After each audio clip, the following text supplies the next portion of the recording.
ബൗദ്ധിക തലത്തിലും ശൈക്ഷണിക തലത്തിലും പാർട്ടിയെ പുതിയ ഉയരങ്ങളിലേക്ക് നയിച്ച നേതാവായിരുന്നു സീതാറാം യെച്ചൂരി. JNU പഠനകാലത്താണ് SFIയിലൂടെ CPIഎമ്മിൽ യെച്ചൂരി ആകൃഷ്ടനായത്. CPIഎമ്മിൻ്റെ 5ാമത് ജനറൽ സെക്രട്ടറിയായിട്ടാണ് സീതാറാം യെച്ചൂരി തെരഞ്ഞെടുക്കപ്പെട്ടത്.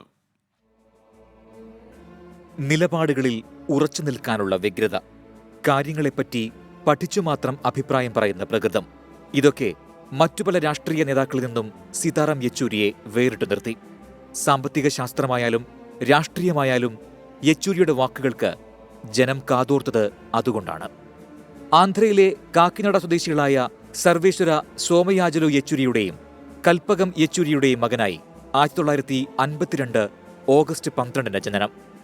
ഹൈദരാബാദിൽ സ്കൂൾ വിദ്യാഭ്യാസം. 1969 തെലങ്കാന പ്രക്ഷോഭത്തെ തുടർന്ന് ഡൽഹി പ്രസിഡന്റ്സ് എസ്റ്റേറ്റ് സ്കൂളിലാണ് ഹയർ സെക്കൻഡറിക്ക് ചേർന്നത്. CBSE പരീക്ഷയിൽ ഇന്ത്യയിൽ 1ാം റാങ്കോടെ പാസായ സീതാറാം യെച്ചൂരി തന്റെ പിൽക്കാല വിദ്യാഭ്യാസ ജീവിതത്തിലും അക്കാഡമിക് മികവ് പ്രകടിപ്പിച്ചു. ഡൽഹി സെയിന്റ് സ്റ്റീഫൻസ് കോളേജിൽ നിന്ന് സാമ്പത്തിക ശാസ്ത്രത്തിൽ ഫസ്റ്റ് ക്ലാസ് ബിരുദവും JNUവിൽ നിന്ന് ഫസ്റ്റ് ക്ലാസോടെ ബിരുദാനന്തര ബിരുദവും നേടി. സാമ്പത്തിക ശാസ്ത്രത്തിൽ PhDക്ക് ചേർന്നെങ്കിലും അടിയന്തരാവസ്ഥ കാലത്തെ പ്രക്ഷോഭങ്ങളിലെ പങ്കാളിത്തവും അറസ്റ്റ് മൂലം ഗവേഷണം പൂർത്തീകരിക്കാൻ കഴിഞ്ഞില്ല. JNU പഠനകാലത്ത് 1974 SFIയിൽ ചേർന്നു. അടിയന്തരാവസ്ഥയ്ക്ക് ശേഷം 1977 മുതൽ 1978 വരെ തുടർച്ചയായി 3 വർഷം JNU സ്റ്റുഡൻസ് യൂണിയൻ അധ്യക്ഷനായി യെച്ചൂരി തെരഞ്ഞെടുക്കപ്പെട്ടു. പ്രകാശ് കാരാട്ടിനൊപ്പം ചേർന്ന് JNUവിനെ ഇടത് കോട്ടയാക്കി മാറ്റിയതിൽ യെച്ചൂരിക്ക് നിർണായക പങ്കാണുള്ളത്.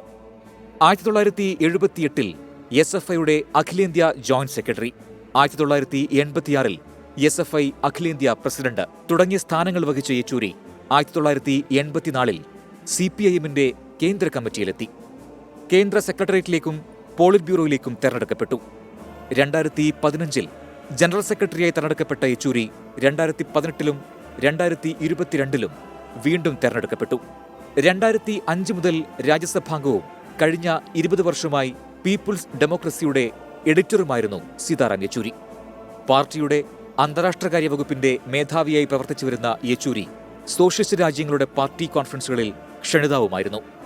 1996 P. ചിദംബരവുമായി ചേർന്ന് ഐക്യമുന്നണി സർക്കാരിന്റെ പൊതുമിനിമം പരിപാടി തയ്യാറാക്കുന്നതിലും 2004 UPA സഖ്യം കെട്ടിപ്പടുക്കുന്നതിലും നിർണായക പങ്കാണ് യെച്ചൂരി വഹിച്ചത്.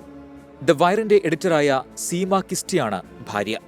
2021 കോവിഡിനെ തുടർന്ന് പത്രപ്രവർത്തകനായിരുന്ന മകൻ ആശിഷ് യെച്ചൂരി മരിച്ചു.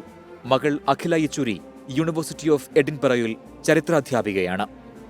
Research desk 24. സീതാറാം യെച്ചൂരി പ്രതിഭാധനായ രാഷ്ട്രീയ നേതാവായിരുന്നു, വിഷണറിയായിരുന്നു. എന്തായാലും അദ്ദേഹത്തിൻ്റെ മരണത്തിൽ ഒരുപാട് കമ്മ്യൂണിസ്റ്റ് പ്രവർത്തകർ ഇപ്പോൾ ദുഃഖിക്കുന്നുണ്ടാവും. അവരുടെ സങ്കടത്തിൽ നമ്മളും പങ്കുചേരുന്നു.